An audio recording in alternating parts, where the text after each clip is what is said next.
এক গ্রামে থাকত এক পরিশ্রমী কৃষক। তার ছিল এক সুন্দর বাদামি ঘোড়া। ঘোড়াটাই ছিল কৃষকের সবচেয়ে বড় শক্তি। হাল টানা, বাজারে যাওয়া, কাঠ আনা সব কাজই সে করত। একদিন ঘোড়াটা হঠাৎ জঙ্গলে পালিয়ে যায়।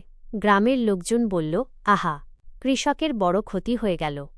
কৃষক শুধু বলল, ভালো না মন্দ, সময়ই বলবে।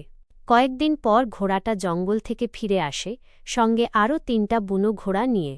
সবাই খুশি হয়ে বলল, এ তো অনেক ভালো হল। কৃষক আবার বলল, ভালো না মন্দ, সময়ই বলবে। পরদিন কৃষকের ছেলে বুনো ঘোড়া ধরতে গিয়ে পরে হাত ভেঙে ফেলে। সবাই দুঃখ পেল। কৃষক বলল, ভালো না মন্দ, সময়ই বলবে। কিছুদিন পর রাজা সৈন্য নিতে এলো। আহত ছেলেটাকে নিতে পারল না। তখন সবাই বুঝল, সব ঘটনার পেছনেই লুকিয়ে থাকে অন্যরকম আশীর্বাদ।